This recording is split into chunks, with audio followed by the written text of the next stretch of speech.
앞에 감사를 드리고 오늘 예배 드리면서 여러분 각자에게 주님이 신령한 은혜와 이 땅에 주님이 주시는 기름진 부으로 충만하시기를 바랍니다. 아멘. 오늘 말씀 제목은 위험한 가게로 오신 예수. 이 가게라고 할 때 여러분 뭐 여기 물건 파는 가게가 아니고 다른 말로는 족보죠, 족보. 계보. 아니, 그렇게 생각하시면 됩니다. 예수님이 오시는 그 과정이 상당히 위험한 상황 속에서 오셨다. 이런 말이 되겠습니다. 저마다 상실의 아픔을 가지고 아파하는 시대에 예수는 어떤 분으로 오시는가? 여러분, 우리 주님은 거의 2000년 전에 저기 예루살렘에, 유대 예루살렘에 오셨어요. 그날을 기념하기 위해서 우리가 드리는 날이 성탄절입니다. 그러나 그 진정한 의미의 성탄절은 각자에게 있어서 우리 예수님이 오시는 날이 여러분에게는 진정한 성탄절인 줄로 믿습니다.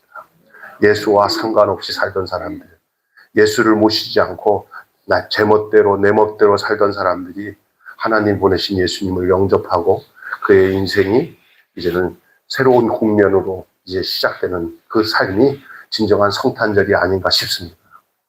여러분 다 예수님을 영접하고 여러분의 인생의 주인이 예수님으로 모시고 사는 분들인 줄로 믿습니다. 그리고 그것이 우리 그리스도인의 정체성이고 그것을 가지고 살아가는 거예요. 그리고 이 땅에서 그 예수님을 모시고 살아가는 것이 이제 구원의 시작이며 천국의 시작이고 주님의 통치가 시작되는 것이며 우리가 사후에 죽은 후에도 그 내가 모신 주님 때문에 내가 죽은 후에도 주님과 영원토록 함께 하신다는 분명한 사실을 믿는 그 믿음이 구원의 확신입니다. 이 땅에 살면서 내 멋대로 살 수가 없는 사람이에요. 왜냐하면 예수님을 모셨기 때문에. 그런데 그 예수님이 오실 때 과정이 상당히 만만치 않았습니다. 역사적으로 그렇고 여러분 개인적으로도 그럴 겁니다. 위험한 가게로 오신 예수님이 있습니다. 말 그대로 저마다 상실의 아픔, 아파하는 이 시대 속에 예수님이 오셨어요. 역사 속에 오시는 예수님. 이 시대에도 정말 가슴 아픈 모든 상황들이 있잖아요. 주님이 오시면은 달라질 것을 저는 믿습니다. 주님이 다스리시고 통치하는 시대에 우리는 위험한 가게의 자식들이고 또 그가 그 속으로 예수님을 보내셨고 또 예수님 그 안으로 오셨어요. 더 좋지 않은 땅에 자신을 옮겨 심으며 자신을 딛고 든든한 생을 바라는 그리고 그것을 바라고 있는 아비의 마음이 곧 성육신을 결심한 하나님의 마음이 아니겠습니까? 예수님을 보내신 아버지의 마음을 생각해 주십시오. 얼마 전에 오두막이라는 영화를 봤어요. 전에 박정환 목사님이 그거 보자고 해서 틀어나가고 교인들을 보는데 다 딴짓하고 보지도 않는데 우리 목사님들 여기 감리교 목사님이랑 뭐 이렇게 젊은 목사들 저보다 다 나이가 젊은 목사 제가 두 번째로 가나 근데 목사님들 한 6명, 7명 정도 모여가지고 오두막이라는 영화를 봤어요. 한번 여러분이 권장합니다. 이 요즘 시기에 다시 한번 그 의미가 뭔지를 한번 음미하면서 보시면 너무 좋아요. 지금 설명하면 영화 평론하는 시간으로 시간이 다 갈 것 같아서 그냥 여러분에게 제가 오두막을 봤다고 얘기만 하겠습니다. 거기도 상실의 아픔, 그 아들을 잃어버리고 그 자식을 잃어버리는 아버지가 막 힘들어하다가 이제 굴러 떨어졌는데 어떻게 이제 그 오두막을 발견했는데 나중에 그 진짜 실제로 그 이야기가 스토리가 다 끝나는데 나중에 딱 뜨니까 잠깐의 그 기절한 상태에서 그 꿈이라는 게요. 꾸는 시간이 몇 초도 안 된대요. 근데 상당히 많은 양들이 꿈에서 나오는 거예요. 아마 나중에는 이렇게 깨어나는 꿈을 꾸는데 나는 그거 진짜 줄 알았어요. 근데 그 안에 성부, 성자, 성령님이 다양한 모습으로 나타나는데 그 이야기를 어떻게 그렇게 잘 표현했는지 몰라요. 정말 기가 막혀요.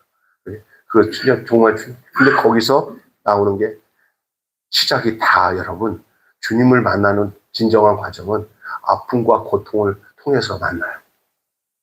대다수가. 인간의 본성을 가지고 막 즐겁게 생각하면서 생각 없이 사는 사람들에게는 주님을 만나기가 참 쉽지 않은 것 같아요. 없다고 말하진 않겠지만. 그러나 때로는 상실의 아픔, 삶의 고통, 아픔, 번뇌, 고뇌, 어쩔 줄 모르는 이런 현실, 이런 게 우리가 주님을 맞이하고 만날 수 있는 절호의 기회고, 우리 주님이 그 루트로 딱 꼭 오셔요. 개인에게, 또 역사든. 예수님이 오시던 시대가 정말 좋은, 만만한 시대가 아니었고, 여러분 개인도 주님을 만났을 때 다 그런 건 아니에요. 대다수가 이렇게 아픔과 고통 속에서 주님을 만나요.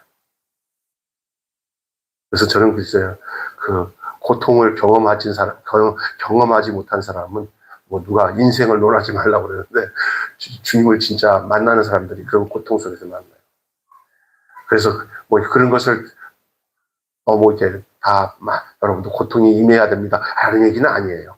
그런데 예수님이 역사 속에 오시는 과정서도 그렇고, 이 가게에 찾아오시는 것도 그렇고, 이사야, 예수님이 오시기 전 700년에 이사야가 예언했던 오늘 본문의 내용도 마찬가지입니다. 아기 예수로 오시는, 인류를 구원하시러 오신 예수님이 그렇게 만만한 길로 들어오지 않았어요.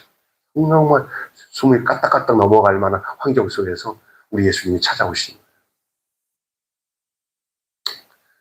그래서 고통받은 백성에게 반대로 큰 빛을 비춰주는, 어둠이 깊을수록 새벽별이 가까운 줄로 믿습니다. 요즘에 저기 나라를 위해서도 그렇고, 한국 교회를 위해서도 기도하고, 저 자신에서도 위해서 기도하고, 교인을 위해서 기도할 때마다 지금이 제가 보면 굉장히 깜깜해요. 이렇지도 못하고 저랬는데. 네, 저는 믿습니다. 이런 과정을 겪고 참빛이신 우리 주님이 오신 것처럼 우리의 삶 속에도 여러분이 그 희망과 그 주님의 영광의 빛을 여러분 바라볼 수 있는 희망의 마음이 여러분에게 있기를 바랍니다. 네, 그거 가져야 돼요. 예수 믿는 사람은 이걸 알아야 됩니다. 지금은 비록 힘들고 어려워도 우리가 끝까지 바라보는 우리 주님이 우리를 더 잘 알고 계시고, 우리가 우리의 시선과 우리의 마음이 주님을 향한 마음 향해서 놓치지만 않는다면 영광의 하나님은 결코 우리를 외면하지 않으시고 우리 가운데 찾아와 영광의 빛이 되어 주실 것을 믿습니다. 그거 안 믿으면 안 됩니다. 믿습니까? 네. 신앙생활 하늘 우리가 최종적으로는 해피엔딩입니다. 예수 믿는 사람은 해피엔딩입니다. 결국은 승리케 하시고 우리를 주님을 향하는 자들을 복되게 하시니까 잠시간의 우울함과 고통과 힘든 것이 있다 할지라도 절대 주님을 향한 희망을 놓지 않는 것이 진정한 믿음인 줄로 믿습니다. 아멘. 오늘 1부 예배도 그런 내용이 있는데 이상하게 2부 예배랑 내용이 겹치니까 너무 좋은 것 같아요. 자, 따라서 합시다. 어둠을 걷고 빛으로. 예, 하나님의 심판을 받아 어둠 속에서 고통하는 백성들에게 큰 빛을 비추실 것입니다. 그때가 되면 그 불명예스러운 땅도 영광스럽게 될 것이에요. 예수님은 갈릴리에서 첫 사역을 통해서 이 예언을 성취하셨어요. 오늘 본문의 내용이 바로 이 갈릴리 지역을 염두에 두고 이사야가 지금 예언하고 있는 거예요. 이 갈릴리에 소망이 없는 땅이었습니다. 버려진 땅이었습니다. 그러나 그곳에 하나님의 영광의 빛이 비춰질 것입니다.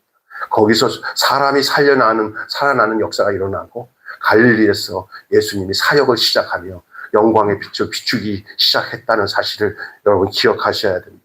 우리 생각으로 저기는 아니야, 안 돼, 이런 말 하지 못합니다. 도리어 비천한 곳을 하나님이 영화롭게 하시는 줄로 믿습니다.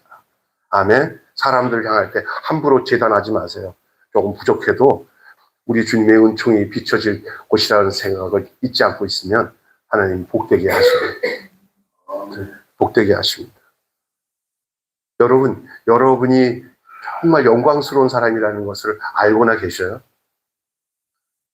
여러분이 예수 그리스도를 믿고 구원받아서 하나님의 자녀가 됐다는 사실이 분명하십니까?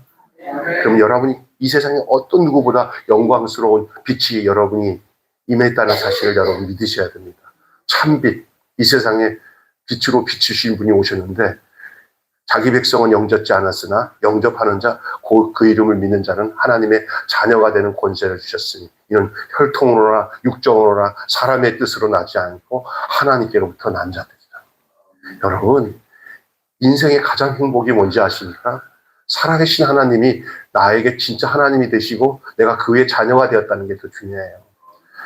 자식을 낳아서 또 부모에게 자녀가 되는 것, 그것이 분명한 사실이듯이 하나님께서 난 것이 내게서 진정한 사실이고 분명한 사실이라고 믿는 자들이 얼마나 영광스러운 줄 아십니까? 그걸 모르고 여러분이 그냥 나는 예수 믿는 사람이야, 뭐 종교 중에 기독교를 택했어, 이렇게 이런 차원에서 신앙생활하면 안 됩니다. 여러분의 그 아이덴티티라고 하죠. 정체성에 대한 그 감격과 영광을 잊어버리지 마세요. 나는 하나님의 무엇보다 자녀다. 하나님이 나를 택하셔서 내게 믿음을 주셔서 누구도 나를 흔들어 놓지 못할 분명한 믿음 안에 내가 서서 나는 잘 될 사람으로 하나님의 사람으로 끝끝내 승리할 것이다 라고 믿고 살아간다는 것처럼 영광스러운 게 어디 있어요. 근데 그거를 못 믿어가지고 그거 갖고 막 헤매는 사람이 있는데 잠깐에 넘어질 수 있어요. 뭐 죄에 걸려서 넘어져서 연약해질 수 있어요. 그래도 그것을 믿고 그 죄의 문제까지도 하나님 앞에 다 내놓으세요. 주님, 내가 아버지의 자녀이지만 이렇게 불편하게 하나님을 해드려서 죄송해요. 내 죄를 내가 주님 앞에 그대로 내놓으니 주님 저를 불쌍히 여겨주세요. 그러면 주님, 알아, 마.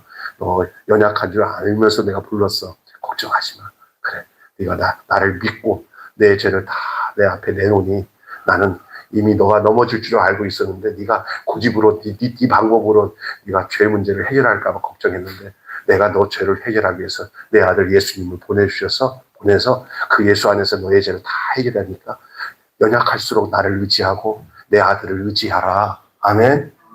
여러분, 부족할수록 하나님을 의지하고 우리를 위해서 십자가에 지신 예수님을 바라보는 여러분 되시기 바랍니다. 아멘. 얼마나 영광스러워요. 저는 가끔가다 그래요. 야, 내가 예수를 믿었다는 게 너무나 감사한 거예요. 여러분 이렇게 생각해요. 예수 믿는 부모 만나서 우연치 않게 믿는 건 그것도 다 하나님의 섭리예요. 여러분 있잖아요. 전혀 하나님을 믿을 수 없는 환경과 그런 속에 살다가 그냥 하나님 없이 죽어가는 사람들 있잖아요. 그럼 불쌍한 거예요. 참. 인생을 태어나서 하나님 없이 살다가 그냥 하나님 없이 죽어가는 사람들도 있다는 거예요. 그러나 우리는 하나님이 우리를 외면치 않으시고 우리에게 전도자를 보내주시든지 부모를 통해서든지 예수님을 나의 주님으로 믿고 하나님의 자녀가 되고 권속이 되어서 살아서도 중요하지만 죽어서도 영원히 주님과 함께 거할 수 있는 이 영광스러운 이 위치를 우리에게 주셨다는 걸 생각하면 얼마나 감사합니까? 히라가. 히라. 그렇잖아요. 정말 너무 감사한 거예요. 노래 중에 사랑은 아무나 하나라는 노래가 있어요. 근데 예수는 아무나 믿나. 하나님이 은혜 주지 않으면 믿을 수 없는데 믿는 거예요. 환경도 하나님이 축복해 주신 거예요. 믿을 수 있는 부모 만나고 주변에 전도자 만나서 전도를 받아서 신앙생활하고 아니 또 내가 늦지막히 노년에 그래도 교회도 안 다녔는데 매일교회 힐링 기술을 통해 가지고 교회 나왔네. 이것도 하나님이 나를 부르셨나 보나 이렇게 믿으셔야 돼요. 아멘. 얼마나 은혜인지 몰라요. 교회가 구원을 주는 거 아니에요. 이 매일교회가. 이 매일교회에서 섬기고 바라보시는 그 예수님이 여러분을 구원하셔서 여러분을 복되게 하고 영광스럽게 한 거예요. 할렐루야. 여러분, 그렇습니다. 어둠을 걷고 빛으로, 두 번째 제가 얘기할 겁니다. 따라서 하죠. 자네를 걷고 회복으로. 따라서 자네를 걷고 회복으로. 걷어낸다는 거예요. 걷어낸다. 자네를 걷어낸다. 자네가 있었다는 거죠. 이게 뭐냐면 한 아이의 탄생은 많은 그림을 바꿔 놓았습니다.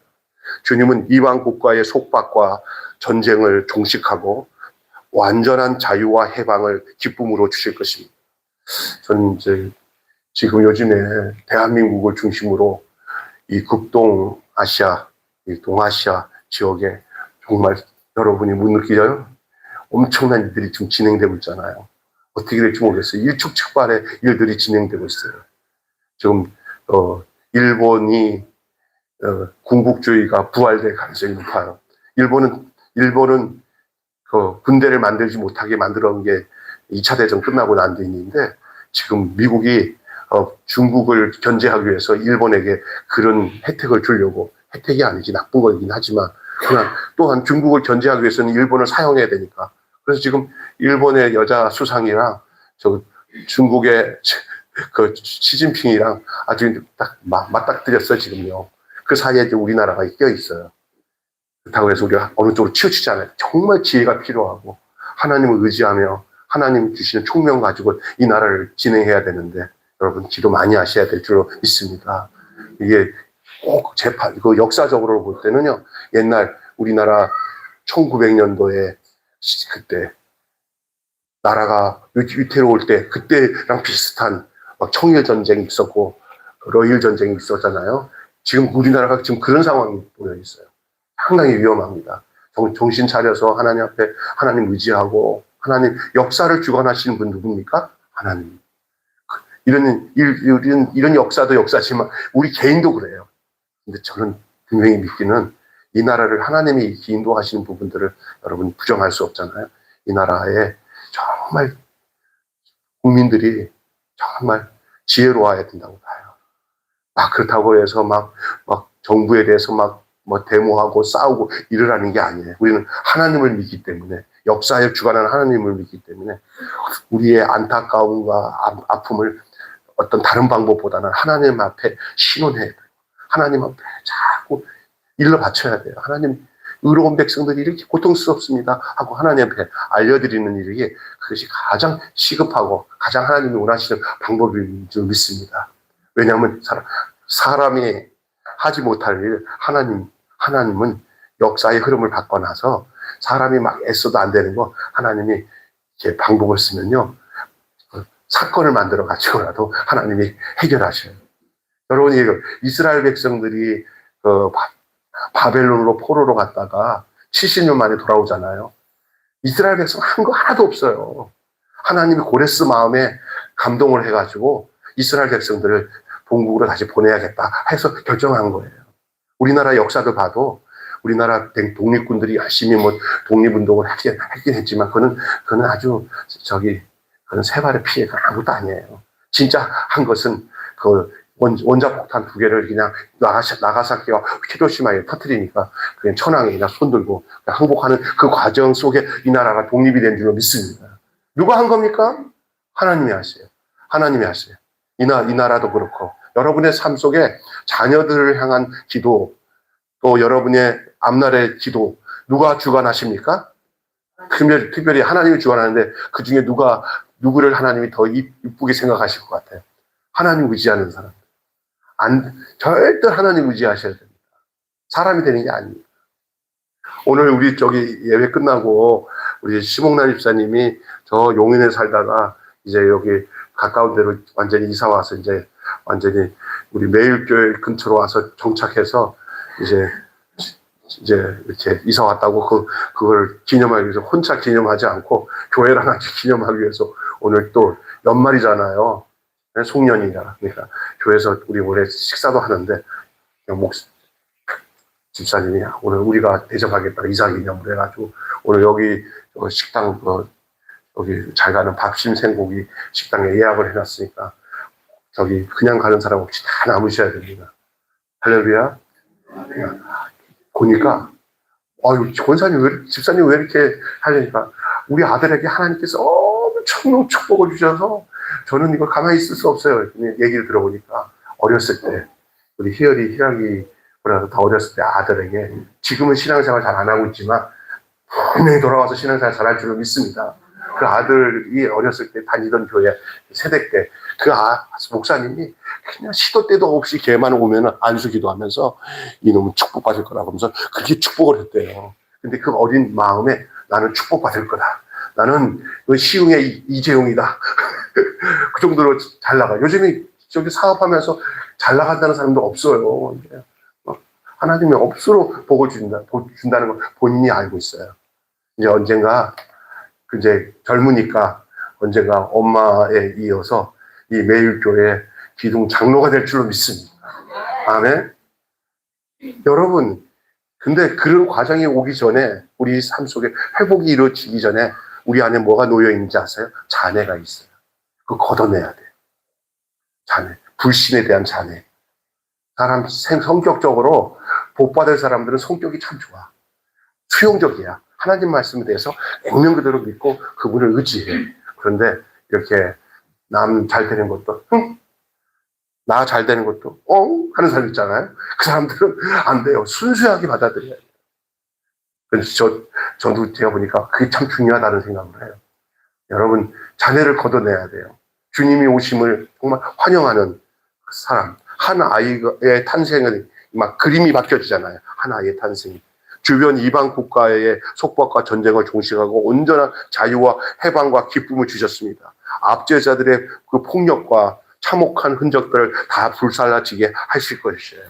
아무리 움푹한 상처라도 깊숙이 핥힌 자국이라도 주님이 낫게 하실 뿐만 아니라 메꾸어 주신다 그랬어요.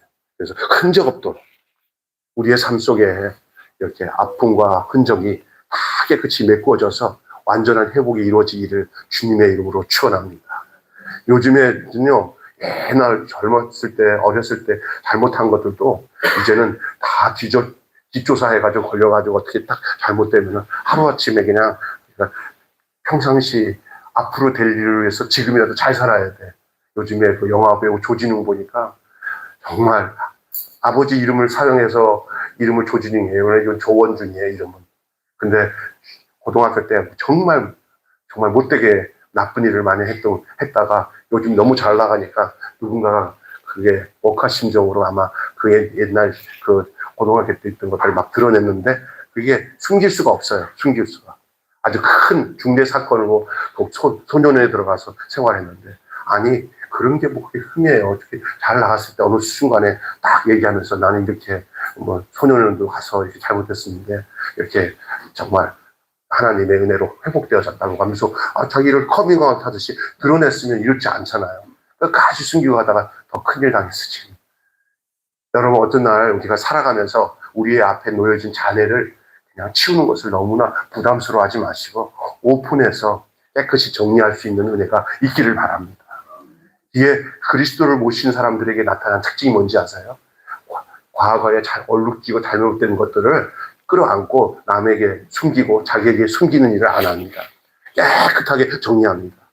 그리고 난 뒤에 오픈한 다음에 그 안에서 자유와 해방을 먼저 누려야 될 줄로 믿습니다. 거짓은 다 드러나게 돼 있습니다. 속이는 것은 다 드러나게 돼 있습니다. 여러분 하나님 앞에서 여러분 진정한 그리스도 안에서의 회복은 주님 앞에 정직해지는 거예요. 주님 앞에서 정직해지며 비통하는 삶이 애통하는 삶이 있다 하더라도 주님은 위로해 주실 거예요. 애통하는 자들을 뭐라고 그랬어요? 위로해 주신다고 했어요. 그렇습니다. 근데 애통하지 않는다는 건 뭐예요? 그걸 묻어버리고 난 뒤에 가겠다는 거잖아요. 그게 좋은 건 줄 알죠? 아니에요. 죄 지은 것들이 다 드러나서 비참하게 보여질지라도 드러난 다음에 자기가 주님 앞에 돌아오는 게 아예 묻어놓고 편안히 이 땅에 살다가 죽어서 지옥 가는 것보다는 낫습니다. 아멘? 남들한테 숨길 수 있어요.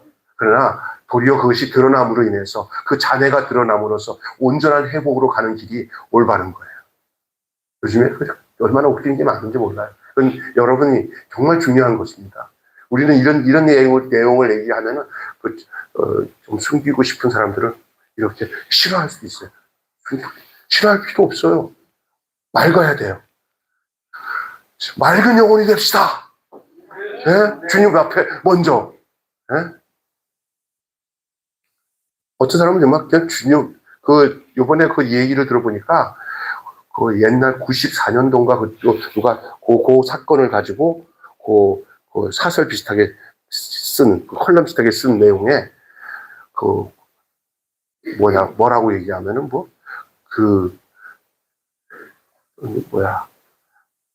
자기들이 그 소년들 고등학생들이 잘못한 것 전혀 그런 것이 없는 애들에 대해서 아주 그냥 이 기자가 아주 악랄히 적었어요. 그 사건이었던 거예요. 우리가 뭐가 잘못했어요? 얼마나 뻔뻔한 그 뻔뻔한 고등학생들 이렇게 나온 거예요.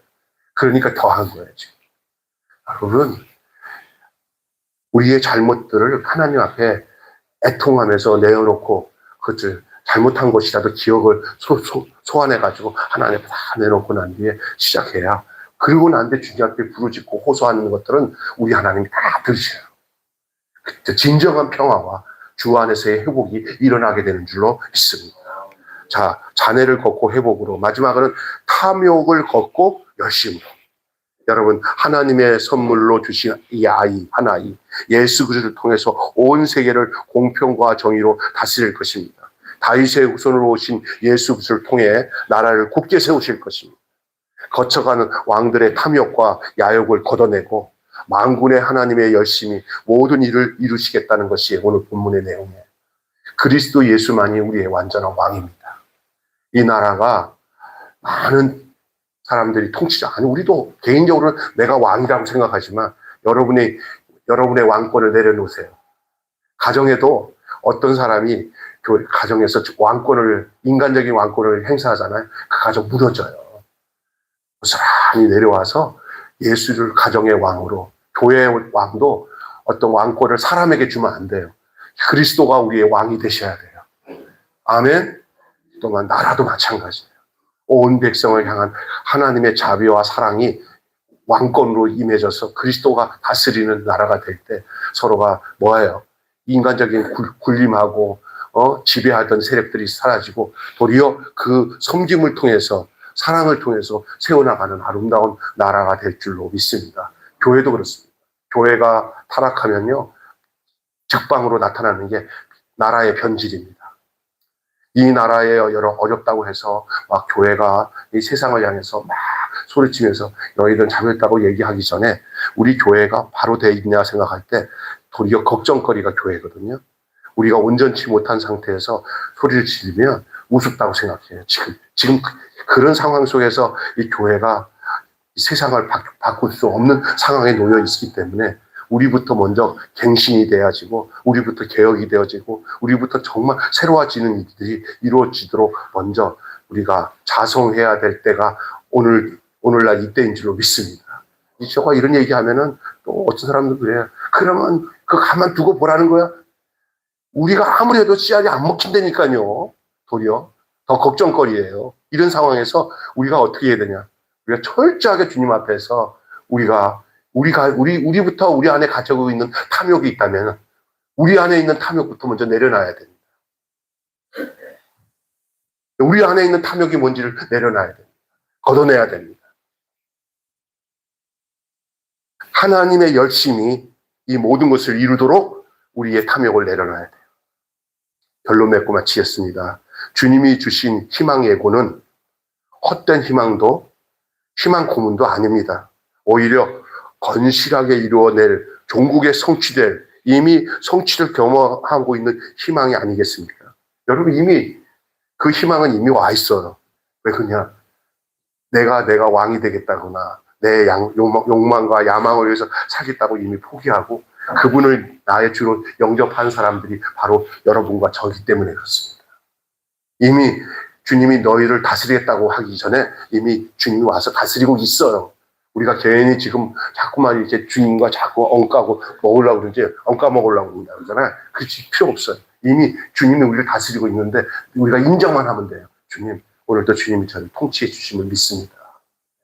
사랑으로 역사하는 삶을 살게 해 주십시오. 누구를 경쟁하거나 한번 싸우거나 하는 게 아니라 주님의 사랑으로 모든 걸 보듬어 나갈 수 있는 은혜와 능력을 이미 우리에게 주신 줄로 믿습니다.